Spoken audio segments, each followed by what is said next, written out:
unfortunately do not have our jury back yet. So I guess it'll be Monday before we continue with witness testimony. However, I'm hopeful that we can get through some further evidentiary issues today. And I know we can at least finish going through the last 12 pages or so of the exhibit and witness list, and beyond that, I don't know whether anybody's ready with any of the other issues that we were going to get to at some point or not. So y'all just kind of have to let me know.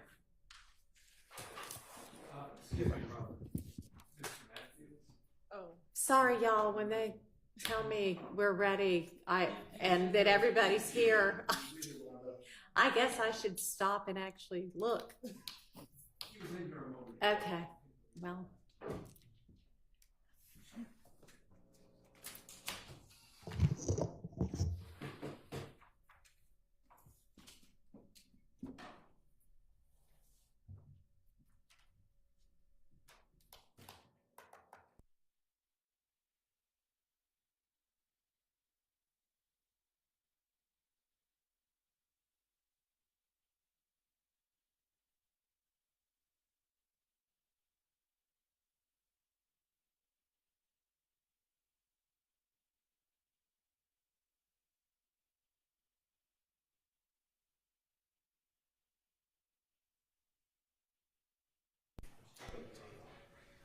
Didn't know you weren't here.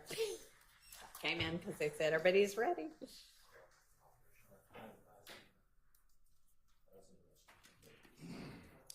All right, so if y'all can give me an assessment of what we're ready to discuss, and if you think it's going to carry us through the full day or not.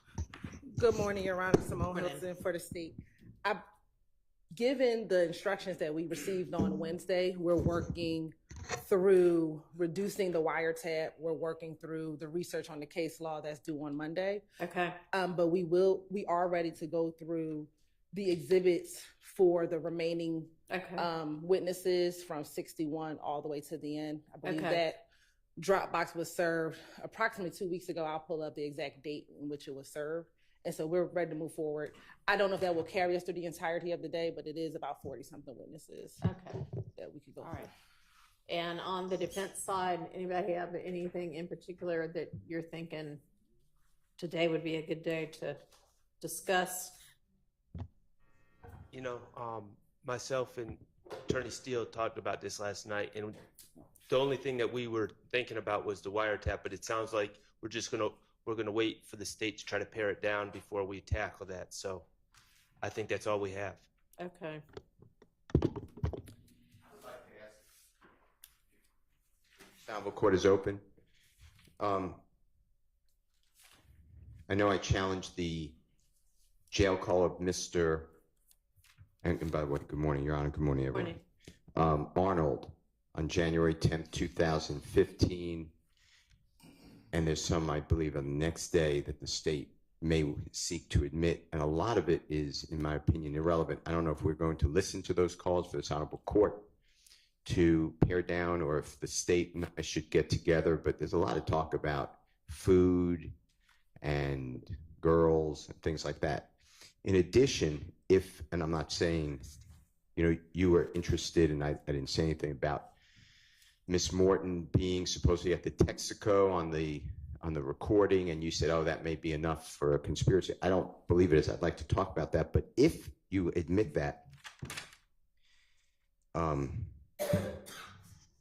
does your honorable court understand OCGA 24-1-106? So if that recording comes in. I do. Well, then I'm asking for guidance. So if that recording comes in, and if Miss Morton is not a witness, the state spoke with her. They put it before a grand jury, and they had a court reporter, and they did audio recordings with her at her probation officer's office. And under the rule of completeness, it is, you know, on that recording, it may be something that the state thinks is interesting to the jury, but it would be totally misleading if they're saying Mr. Williams is at that McDonald's. So my point is, another recording, another transcript, sworn testimony for this uncalled witness, I would seek to introduce through cross-examination of Mr. Sprinkle. He was at both of those places, and I believe that I would be able to get it in under 24-1-106. So I say that just because that's another issue if you want to do that. Okay, so the other recording is an entirely different time? Date, time, location, absolutely. And there's two. Like I said, one's grand jury sworn testimony and one's probation officer. So my understanding of 106 is that it's if a part of one recording comes in, then in fairness, if the other party seeks to introduce the redacted or unintroduced part of the same recording in order for it to give a complete picture, that can occur. But I don't know that that means an entirely separate recording from an entirely separate date with entirely separate people communicating. So if you have law that indicates that, then I'll consider that. So it's OCGA 24-1-106, I'm quoting. When a writing or recorded statement or part thereof is introduced by a party, an adverse party may require the introduction at that time of any other part or any other writing, recorded statement which, in fairness, should be considered contemporaneously. Okay. All right. So if I'm reading that wrong, I apologize. But if those are the words, then you might have a good argument. okay, I just want to bring that up since you're asking for issues. All right. And is the state, I haven't heard the contents of that phone call yet anyway.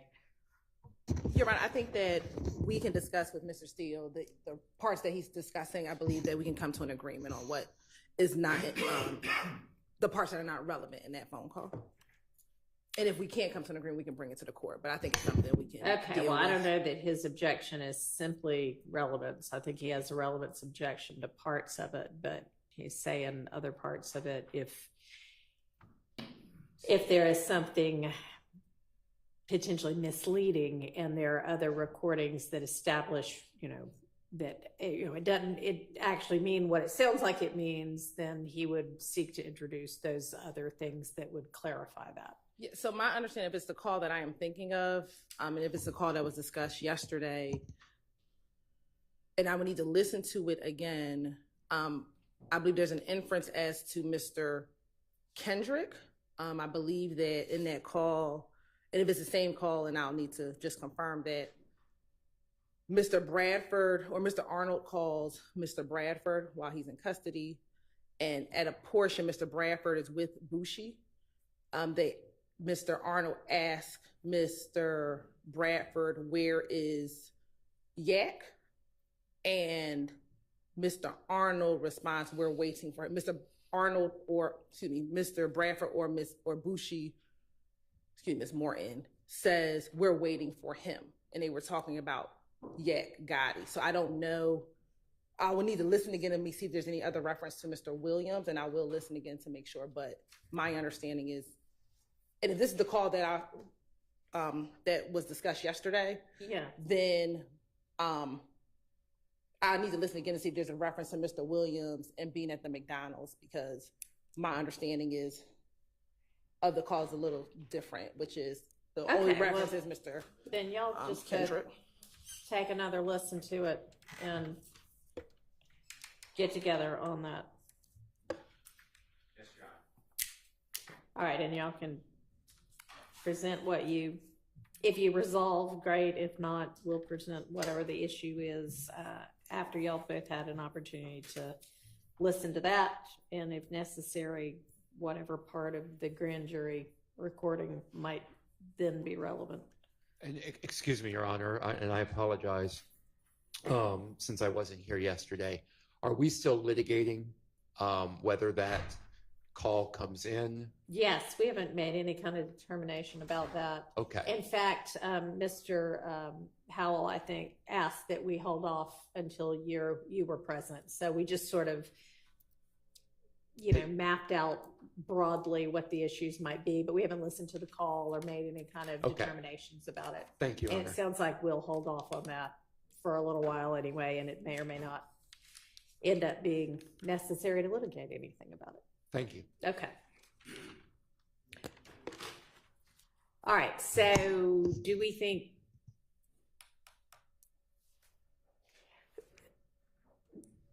I guess the Dropbox with the evidence is on witnesses 31 through 60 is that going to track sort of this witness chart that we were going through yesterday? It should be, Your Honor. I thought, if my memory served me correctly, that we finished up to 60. We had completed 60. I thought we had two. We did. We completed 60, and we were at the final group. Yes, Your Honor. Okay. So, all right. So we were kind of using this chart yesterday. So to determine, okay, are there things that we need to litigate? So if we're going to just continue along with that, and then if there are things we need to litigate, then we'll jump to that Dropbox link and pull up that evidence. Yes. Is that the suggestion? Yes, Your Honor. And I'm searching to see the date that we sent the Dropbox link so everyone can find it.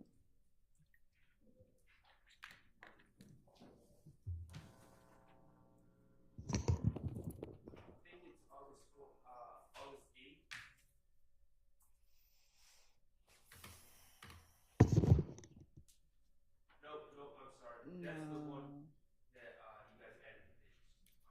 Yeah, I think it might be August 27th, but I just want to.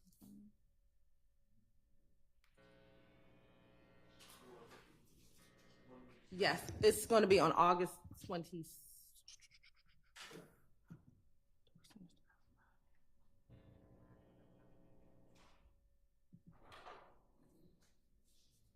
Oh yeah, it should be August 26th, and we sent it around 11:42 p.m.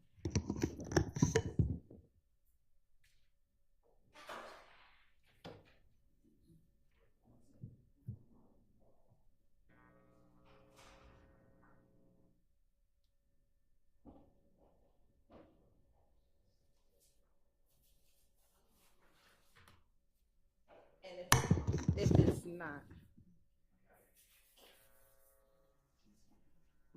Let me make sure.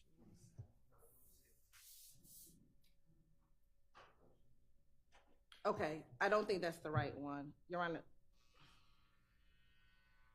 One I have is Evanger videos is what the reline is. Is that what you said? the one that was Oh, yeah. She was saying she didn't think it was the right one either.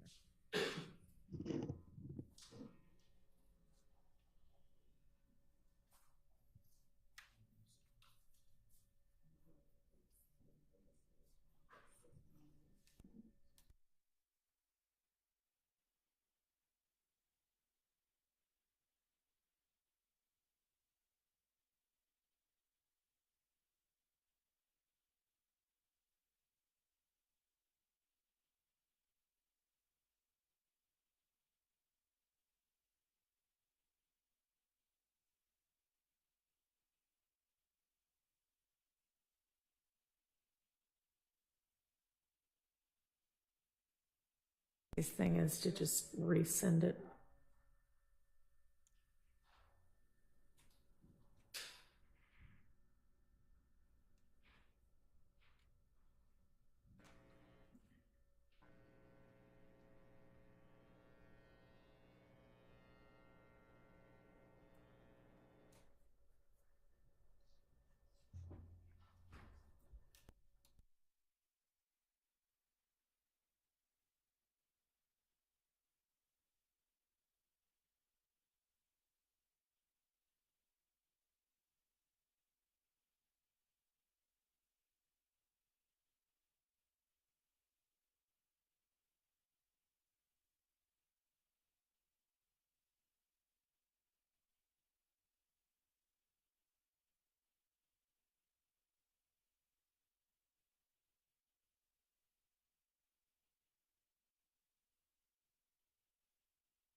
created. I can't find the email, but I'm just going to resend the link right now.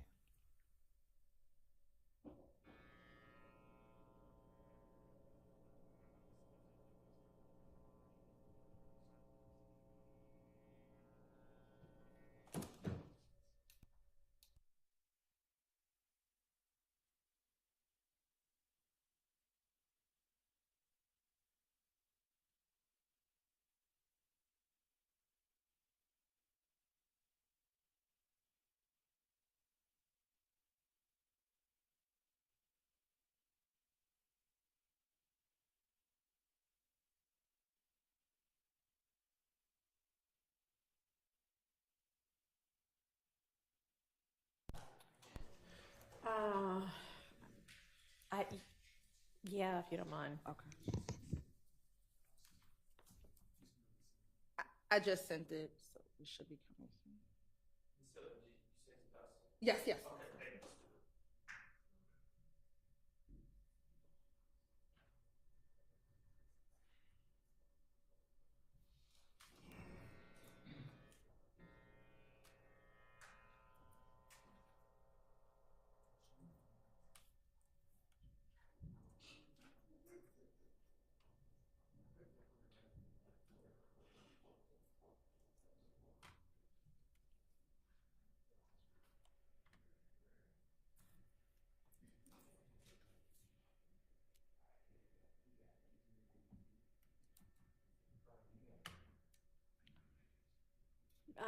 Ms. Hilton, it looks like it needs a password, and that wasn't in what you sent me just now. Okay, hold on.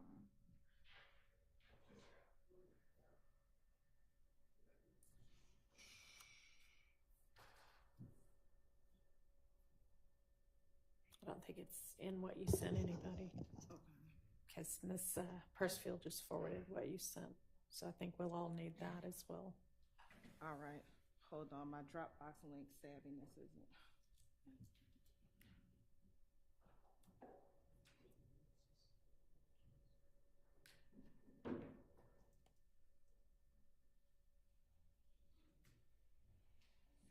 Okay. I'm going to resend it. I found the email. The email was sent on the 30th. I believe the link will be in this email that I'm about to forward to everyone. And the password. And the password. Okay. All right. Everybody's got to get a different email that'll have the password also.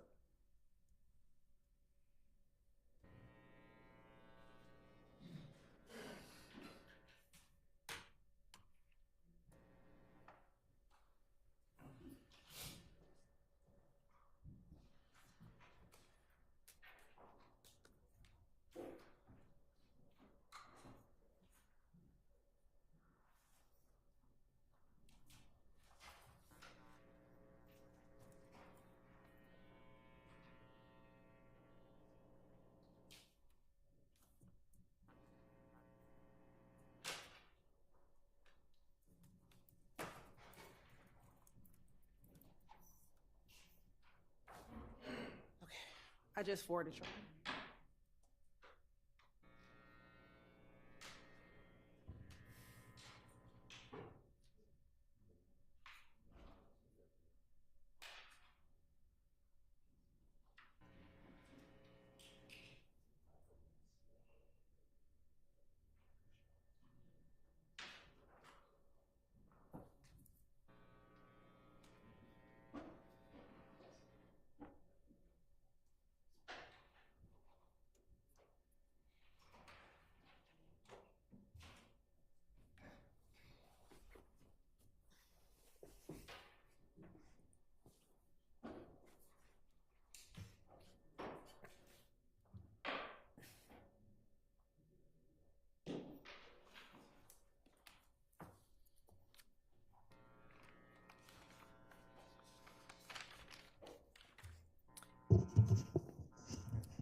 Okay, this starts with Adrian Ansart. Yes, Your Honor. Okay. Is everybody in there now?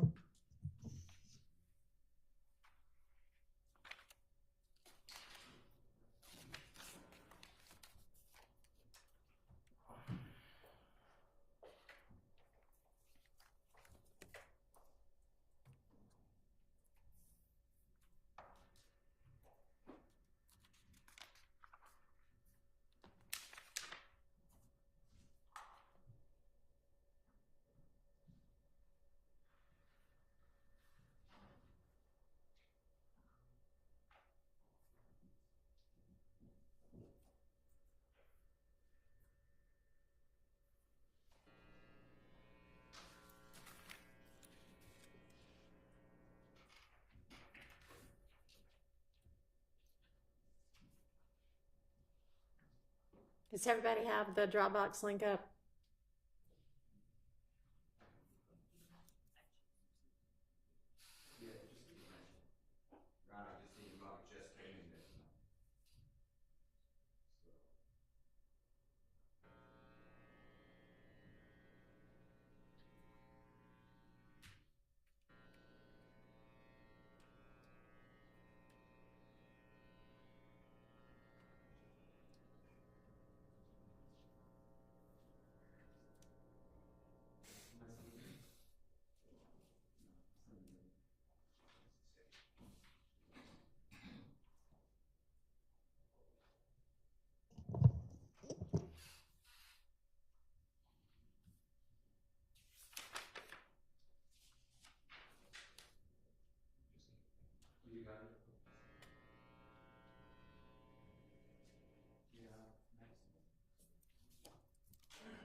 Okay. All right, so number 52 is Miss Ann Sard. She's going to be the records custodian for the Instagram records for a couple of the co-defendants. Any issues we need to litigate with her? And Your Honor, I'll say 52 and 53, we already litigated, and the reason why it's in this folder is to be consistent with this document. So we looked at Sergeant Matthew John Pierre's folder, Okay, great. as well as Ann Sard's folder. All right. So moving on to 54.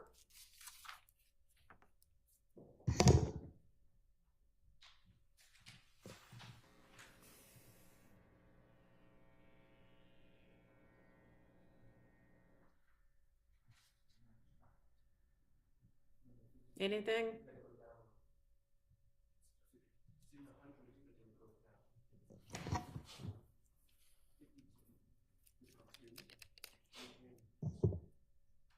So we're just getting caught up.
So I can confirm we're all on the same, we're looking at social media or pictures of Mr. Beaton. No, because 52 and 53 are already folders that we've already gone through last week. So Sergeant Matthew John Pierre, these are the same videos we talked about, I think, earlier this week as well, where we went through the timestamps of the video. So we already talked through this folder. It's a duplicate folder. So we really should be on 54.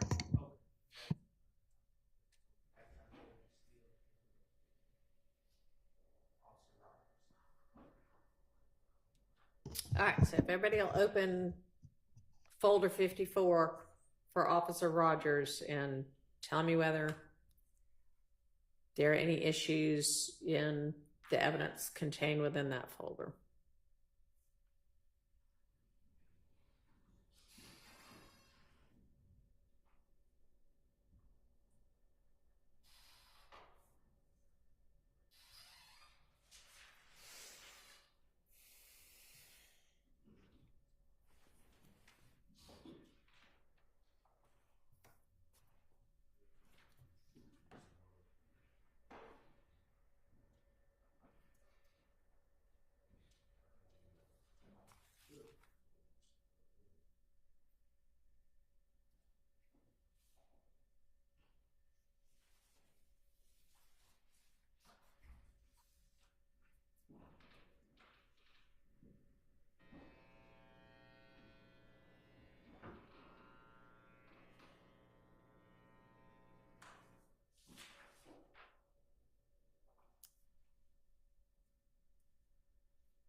Your Honor, Yes. may I ask the purpose of the medical records? I think there are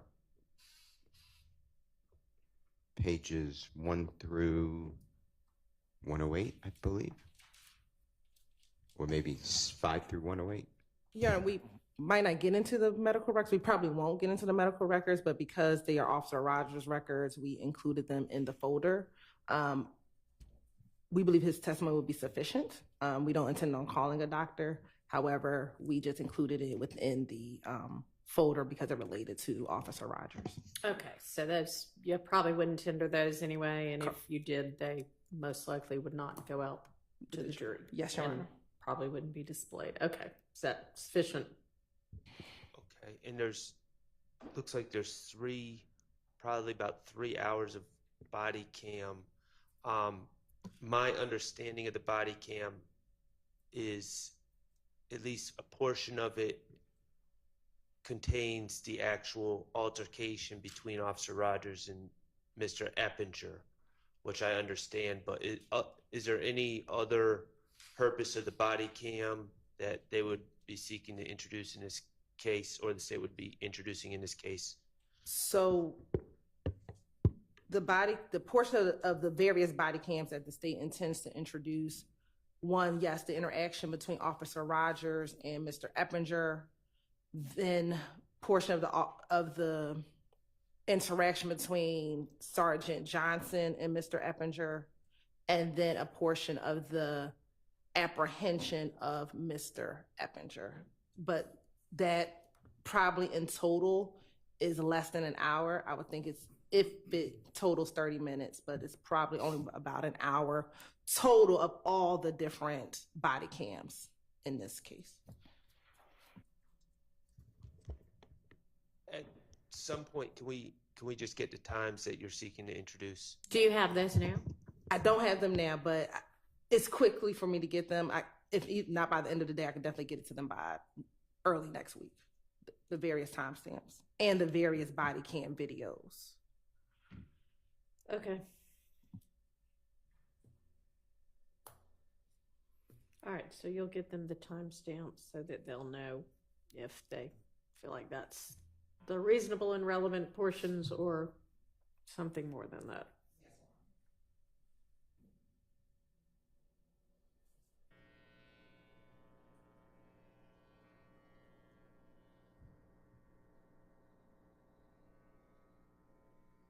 All right. And then I guess the same with whatever the other medical record is. Yes, Your Honor. All right. And if we're moving on to the next folder, Sergeant Erin Brown, she is only bringing in Officer Rogers' body cam as a custodian of records, given the trauma of the incident. Officer Rogers, we're not going to bring the video in through Officer Rogers, but through Sergeant Brown. So that's what her folder would entail, which would be the body cam video. All right, so on to Sergeant Johnson then.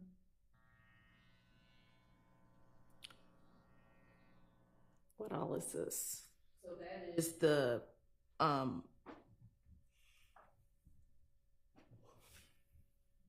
overall surveillance video of the entirety of the interaction with Mr. Eppinger and both Officer Rogers and Sergeant Johnson that's not captured on body cam video.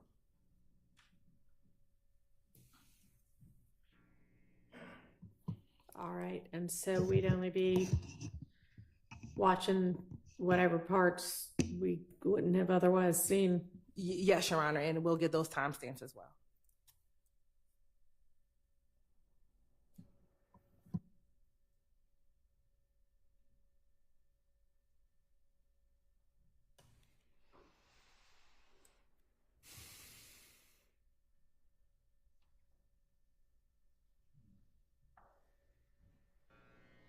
All right, McKessie, is that how you say that person's name? McKessie. And he falls into the same category with the body cam. He's that last portion that I referenced, and so we'll get the relevant timestamps. I'm confused. What's he doing that? So he was a part of the apprehension team. So once Officer Rogers was shot, he was taken to the hospital by other officers. Yeah. And so later when they went to get Mr. Eppinger, McKessie's involved in that portion of the video. So under the Rogers folder, the part that you said was the apprehension of Eppinger, that's not actually, whose body cam is that, or what is that? Or is it the same thing, just under two separate witnesses?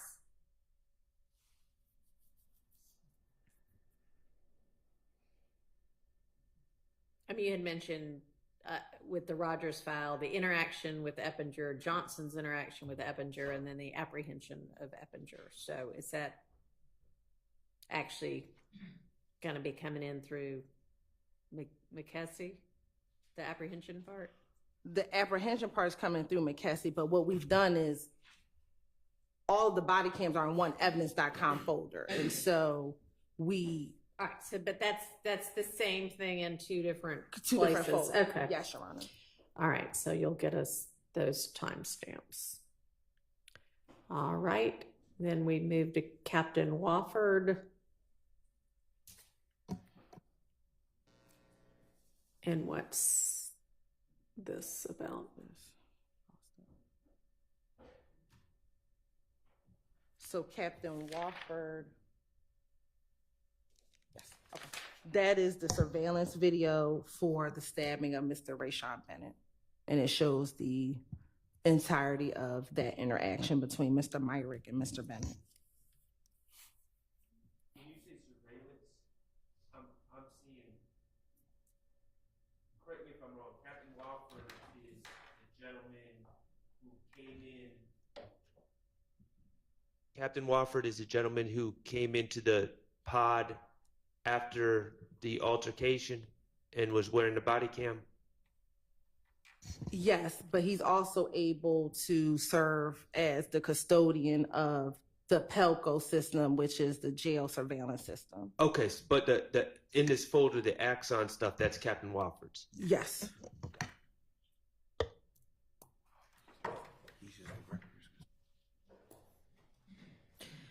Okay, and so we'll make sure that you will make sure that this is not cumulative. Yes, Your Honor, because the body cam video is only once the stabbing occurred. The surveillance shows everything leading up to the stabbing. Okay.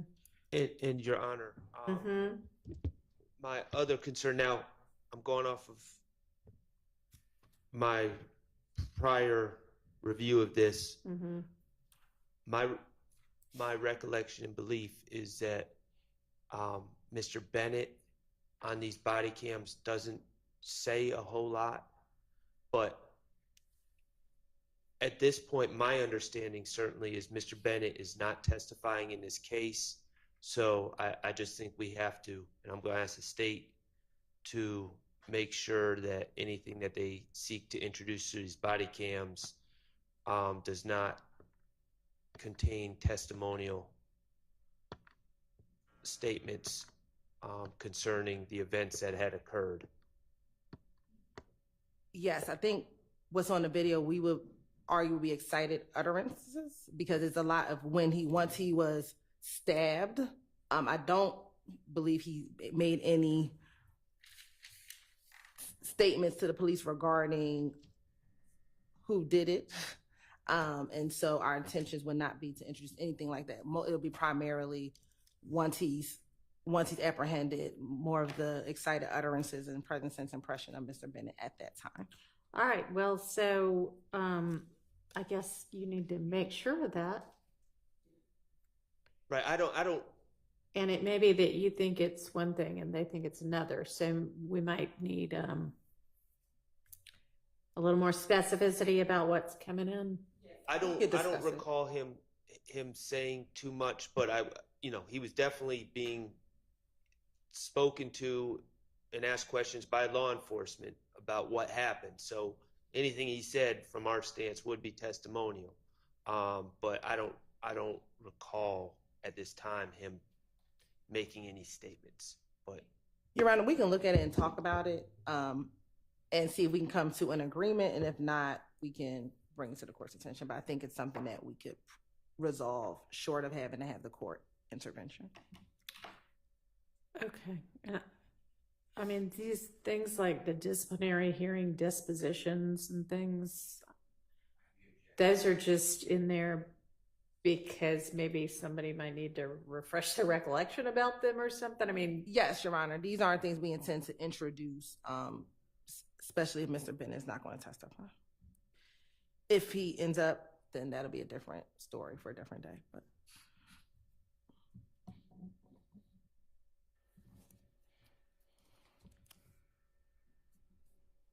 all right. Well, the defense, y'all have had this evidence in this format under these witness folders for a while now. So it's also incumbent upon y'all to take a look at it and be prepared to say, well, there's, absolutely no way evidentially that XYZ should come in if that's what you think. But yeah, it would be helpful for us to not have to litigate stuff that the state doesn't really intend to put in to. Your Honor, I would. Yeah. So there's a surveillance video, as you know, and then a body camera that law enforcement comes in thereafter. Anything outside of that at this point, I would be objecting to. It's my strong memory that Mr. Bennett did not make any statements to law enforcement. If he did, it's confrontation clause if he doesn't testify. So anything other than those two items, I would be objecting, if that helps. All right, so Miss Hilton, take a look, and if you think there are some statements that are shown on any of that body cam of Mr. Bennett that you believe come in as, a cited utterance or present sense impression, then, and you intend to introduce them, then you can maybe call that to our attention and we can make a decision on that. thank you. Okay. Where are we now? All right, have we already? I don't believe we did. Okay.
So if the defense, y'all kind of seem to be, I don't know if y'all are,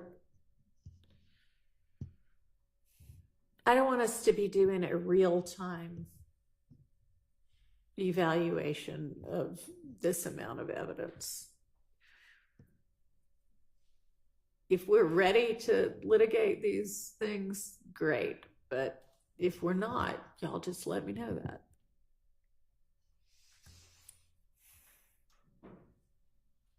I've reviewed the wiretap from Mr. Sumlin, but I have not reviewed specifically what the state has pulled out, so I need to do that.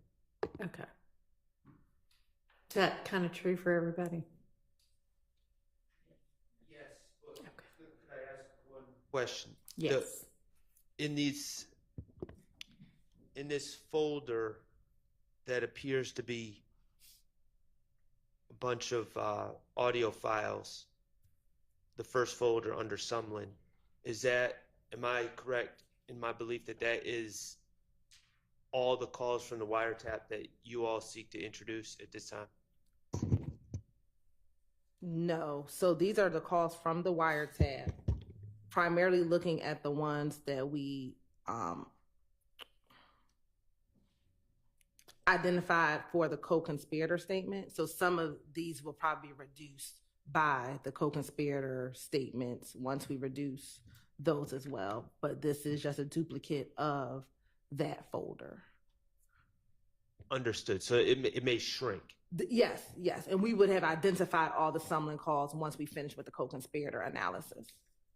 When are y'all going to finish that? That's what we're working on, that the court asks us to have a reduced list by next week. Okay.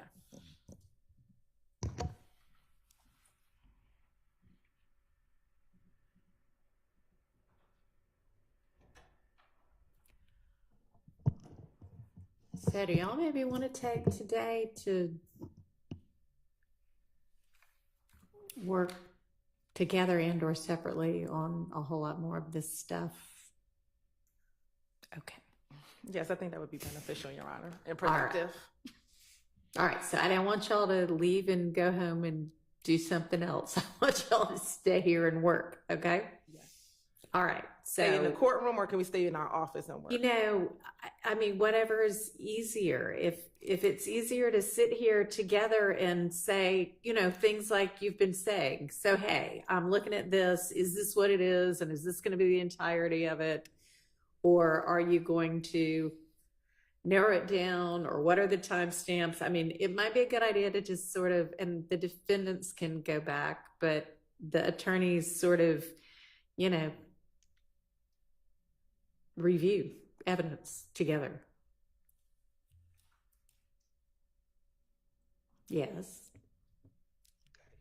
Okay. Maybe my colleagues are going to throw some tomatoes at me, but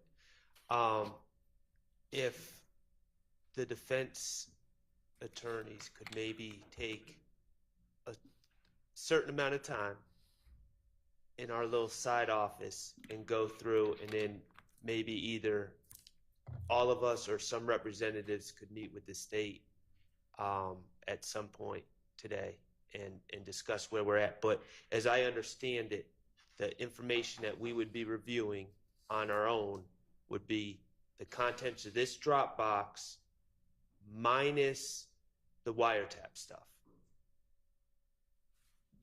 Yes, that's fair. Yes.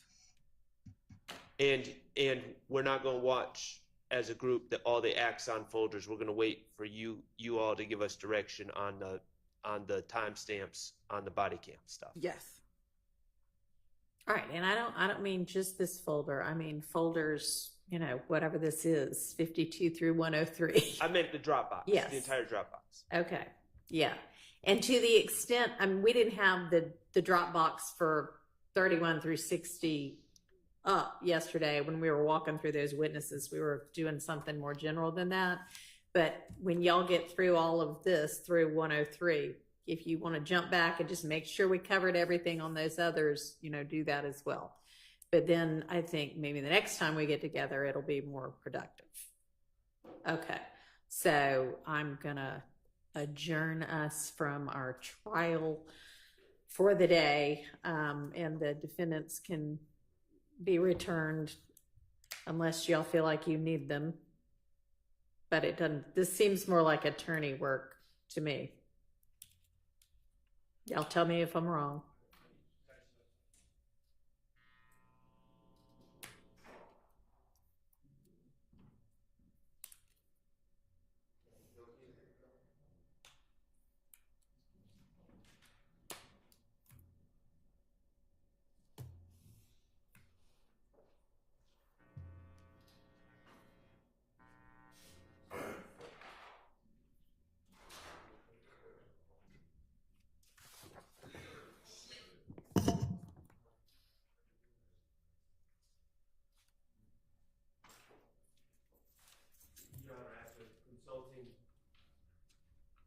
After consulting with my colleagues, I think we are okay. We are fine with if just the attorneys remain and the clients are allowed to return.